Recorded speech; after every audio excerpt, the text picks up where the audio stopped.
Good afternoon, everybody, and thanks for joining me once again on the Roaming Prepper channel. Today I'm doing things a little bit differently, and I will be talking you through all the headlines. I hope you enjoy, and once again, don't forget to like and subscribe. I do try to premiere these videos, but if I'm not in my own premiere, which does happen, feel free to comment or question under the video. So, to start off our newscast, New York police find a soundproof room in the home of the accused Gilgo Beach murderer Rex Howerman. This case only gets weirder and weirder because as time goes on, they just find more and more bodies and evidence. They suspected this guy was simply killing a handful of people. He may have been doing this for an extended period. The big irony is the guy is married and actually has a family. So needless to say, his wife did file for divorce. I feel bad for his kids because that's a stigma that's going to last all their lives. But it goes to show you, even the innocent looking guy in a county could be a crazy person, so always have your situational awareness 110% because you never know what's going to come your way. So, just a reminder, crazy people are everywhere.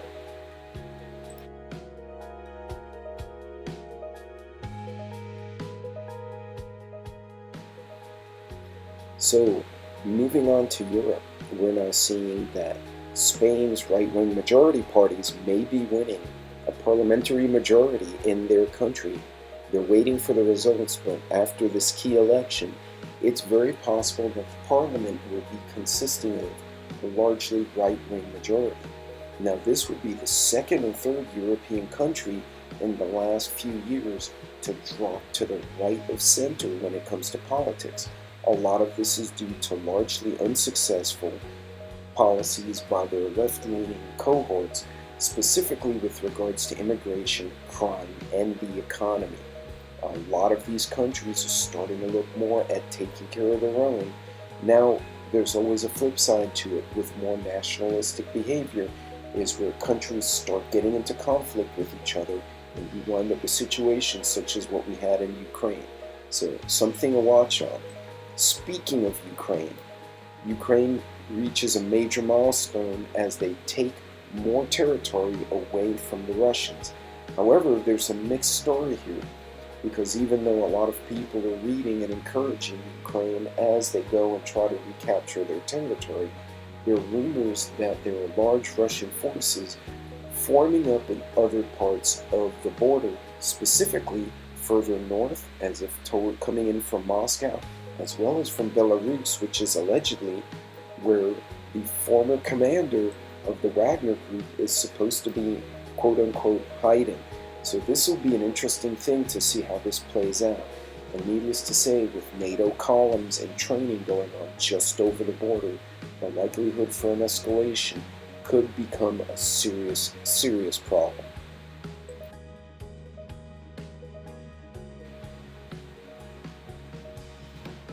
Moving on to other news, 5 European countries will now extend a ban on Ukraine's grain, but they'll let it go to other places.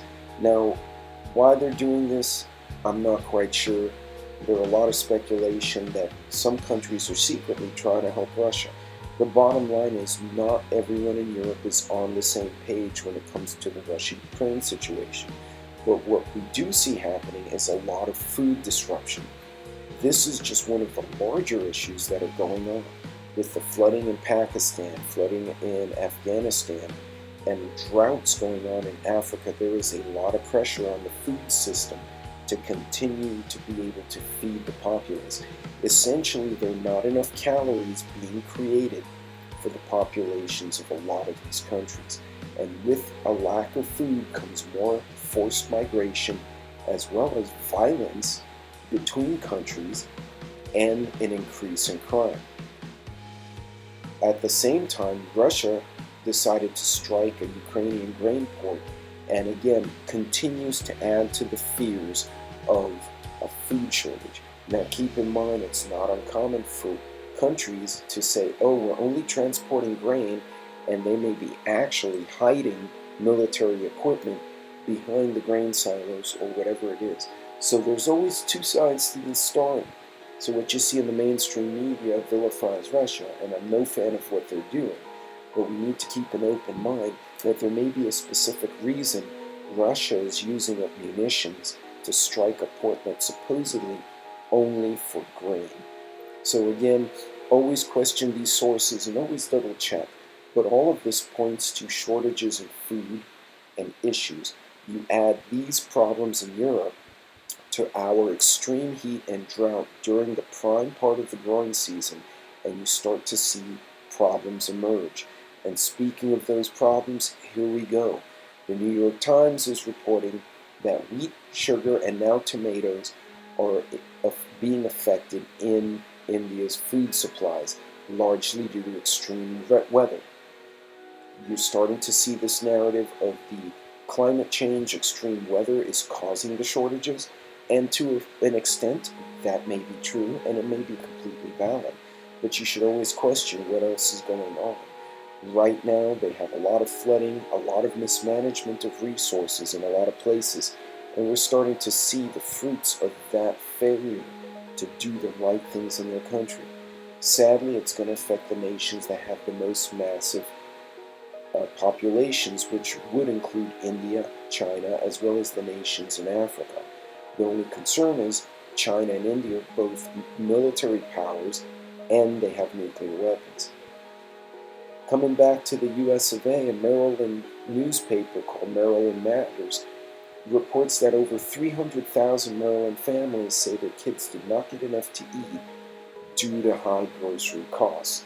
Now, the inflation rate is officially reported to be around 4 to 5%. It was as high as 9% last year, but that has not manifested itself in the grocery stores.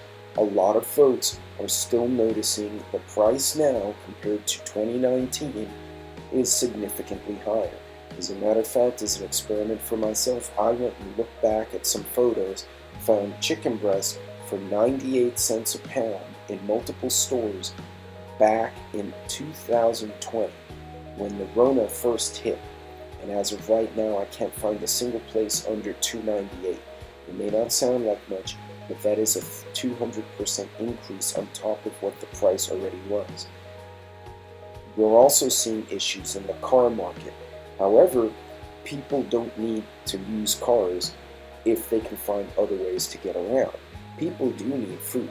So what we're seeing in the car market is cars are getting oversupplied. The prices are still inflated, and the dealerships are still trying to get their way and get the most money they can from the consumers. The consumers, being pinched as much as they are very uninterested in spending that extra money for a new vehicle when they can get an old vehicle worked on and keep it or buy used. And even the used market is inflated, but nowhere near the new car market price. And we're going to see that start to affect the auto dealers and the auto manufacturers if they don't change their tune in the near future. A lot of people are going to be affected by this in the auto industry if they don't change their technique. Finally, FedNow. What is FedNow?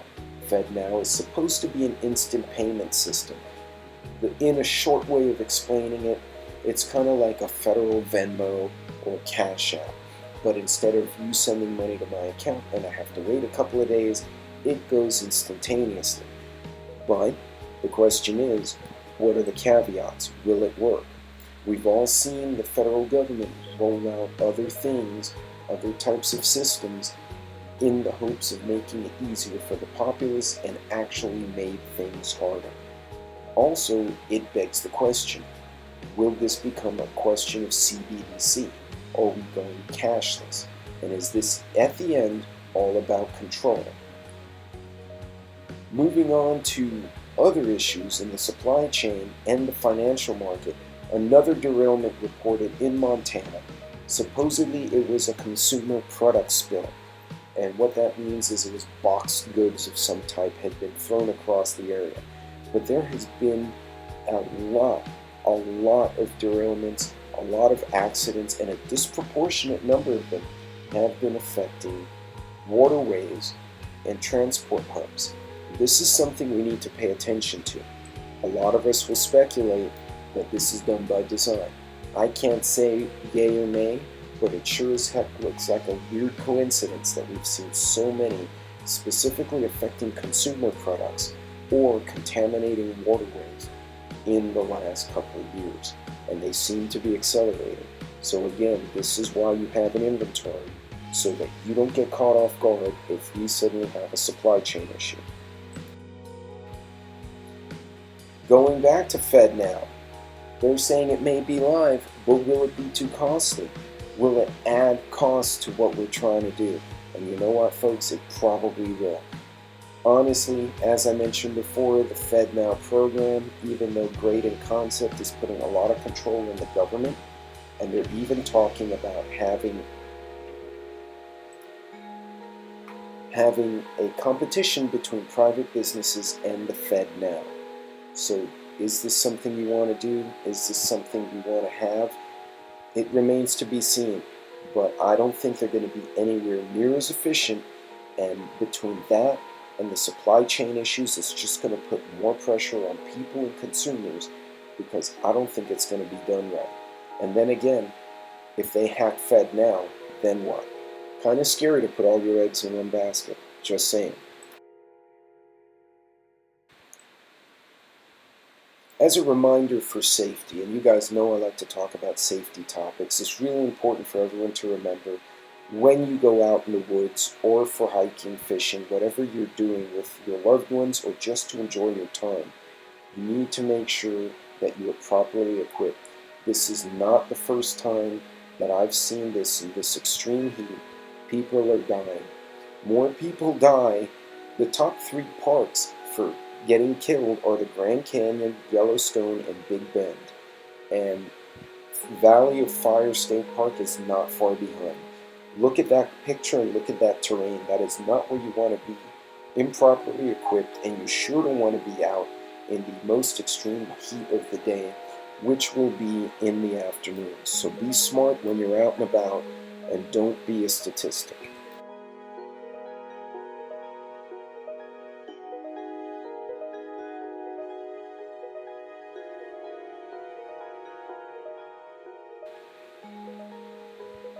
Moving on from all that other chipper news, tourists flee a vacation destination in just swimsuits as wildfires rage.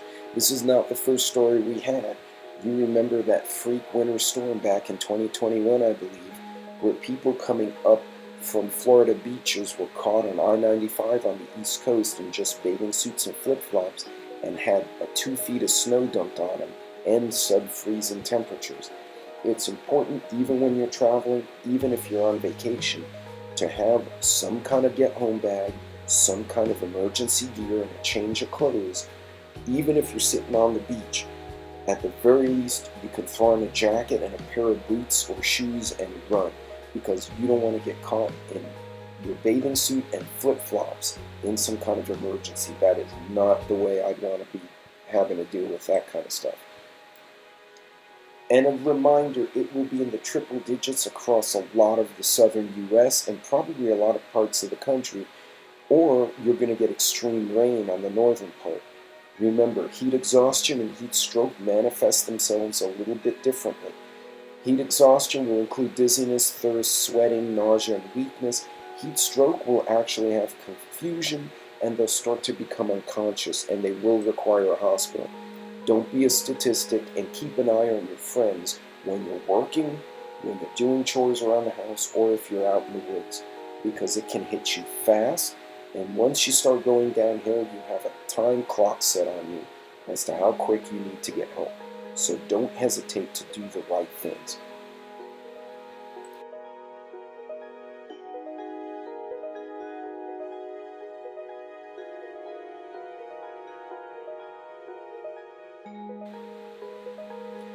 Heat exhaustion and heat stroke are not the only dangers out there. If you're in the woods, this particular image shows beware of bears, know where you're going, but also stay alert, pay attention to what's around you, and make sure you have the gear.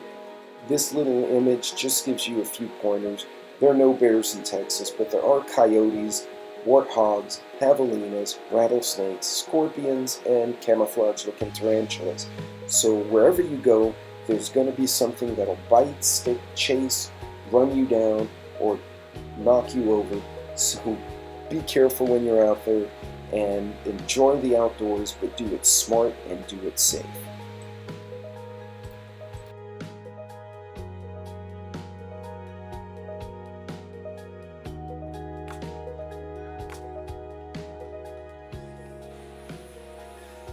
As a reminder, practice situational awareness, and it does take practice because not everyone does it, and I'm guilty as everyone else.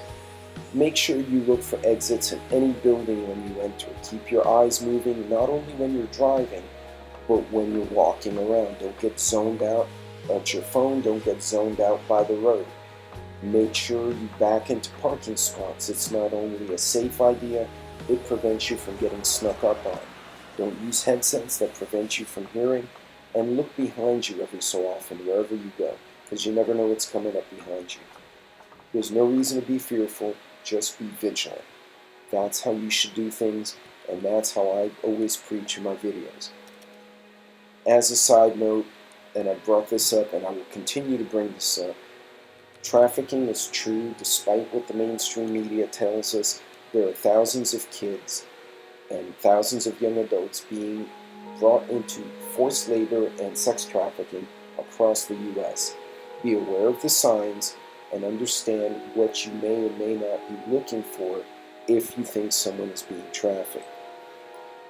There's a 1-800 number or an 888 number, that you can call, but I would always recommend, if it's a dire situation, call 911 or the local law enforcement.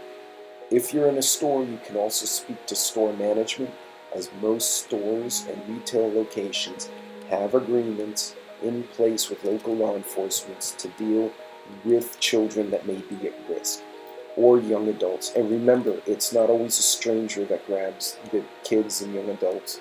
It's usually trafficking by people you know or people in authority who you should be able to trust but can't. Pay attention, watch for cues, and be safe out there.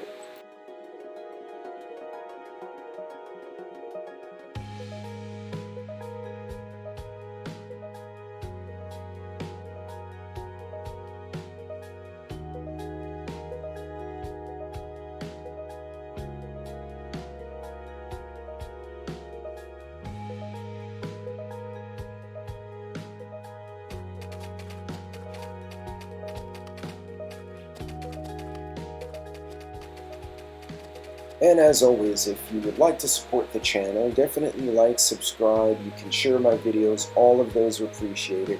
If you're looking for any kind of discounts, you can see them on the screen right now.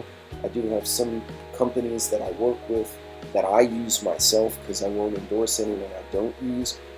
But you can also find all those links on my YouTube, Facebook, Rumble, Instagram, Twitch, and Twitter accounts. So wherever you may be in the interwebs, feel free to look me up. And as always, check prices and make sure that the product is right for you. Don't just take my word for it, do your own homework. Well folks, that concludes our news summary for this week. I hope you enjoyed. If you have any feedback on things you'd like to talk about, or if you had any questions about my audio or video, because I'm doing something new this week, let me know. Any pointers are appreciated, and anything you notice that may be wrong with my audio or video, point it out to me. It helps my channel get better, and it helps me give you the messages we all need to share. God bless, Godspeed, be safe out there.